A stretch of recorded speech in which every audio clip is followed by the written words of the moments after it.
Bom pessoal, nós estamos aqui então para conversar um pouco sobre o manejo da meiose. Para nós começarmos a conversar sobre o manejo, implantação da meiose, eu penso que seria interessante a gente falar um pouco sobre o planejamento dessa metodologia, né? Porque ela exige um pouco mais de critério quanto às condições anteriores à implantação, né? Não dá para a gente pensar em chegar aqui e já ir implantando, a gente precisa ter um certo cuidado aí com os momentos, né? Qual época nós vamos estar fazendo, a gente vai detalhar isso um pouco mais aqui e cabe então aí o que a gente chama de planejar a área, como que essa área vai ser feita, né? No caso aqui, nós estamos numa área aqui que já está implantada, né? Então vamos falar um pouco de como foi feito isso daqui, né? Como que ocorreu esse planejamento. Então essa área é uma área que vai ser implantada em março próximo, né? Então o planejamento, ele cabe a gente ter a antecedência disso. Então se ela vai ser plantada em março, qual é o momento que eu vou implantar a meiose aqui, para a gente poder calcular a taxa de multiplicação, o quanto essa cana vai desenvolver, para que a gente tenha muda disponível em quantidade suficiente com qualidade para estar realizando o plantio em março aqui na área. Para a gente calcular qual que é a taxa necessária para a área, né? Então a gente já definiu o plantio em março, então nós vamos voltar no tempo agora, né, para encontrar qual que é a taxa mais adequada. A cana a gente sabe, em média, 2 entrenós, ou seja, 2 gemas por mês, né? Isso vai variar um pouco conforme a condição climática, porém em média é isso que a gente tem. Então a gente determinando qual que é a quantidade de gemas por metro linear de sulco que nós precisamos lá em março, nós voltamos então, sabendo que são 2 gemas por metro, a quantidade de colmos por metro linear na linha implantada da meiose, nós vamos encontrar qual que é a quantidade disponível de gema lá em março que nós vamos ter.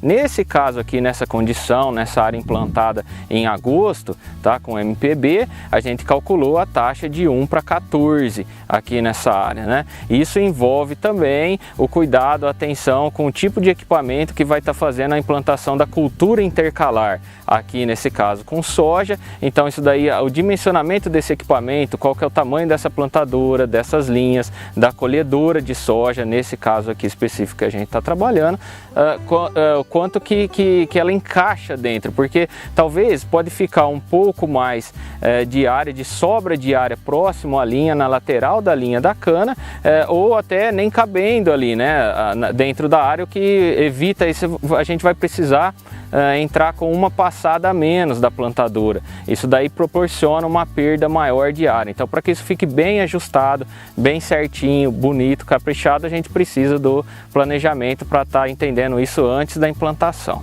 Nós começamos com o preparo da área, né? Isso aí, nesse caso aqui, a gente trabalhou com eliminador de soqueira para fazer a erradicação dessa soqueira.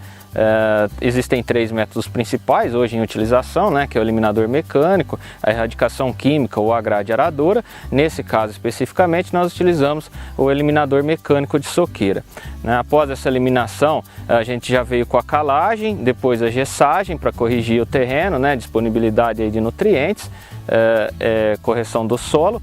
E a gente entrou com uma grade intermediária para poder acertar o terreno e posterior a subsolagem, tá? Com isso daí, a área já preparada, a gente entrou com o plantio da meiose, a implantação das linhas, né? O transplantio, que foi mecânico, com uma transplantadora de uma empresa aqui de Jabuticabal.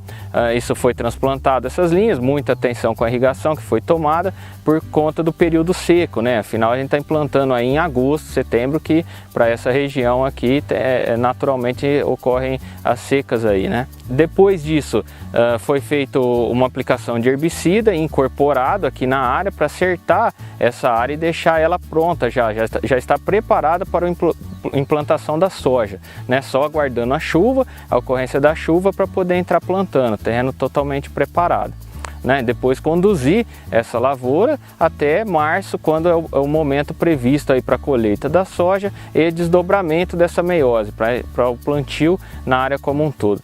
Como a gente vê aqui, né, planejado uma taxa de 1 para 14, né, ou seja, uma linha implantada, a gente vai desdobrar isso para 7 linhas laterais de cada lado dessa linha, né, 7 linhas de cana implantada, né? A gente calculou então de agosto até março o desenvolvimento, 8, 2 gemas por metro, a quantidade de colmos na linha conforme cada variedade, né? Cada variedade isso daí pode variar um pouco também, condição de fertilidade do terreno, ambiente de produção, então isso daí tudo entra em questão para a gente determinar aí um bom manejo para ter um sucesso no final na implantação.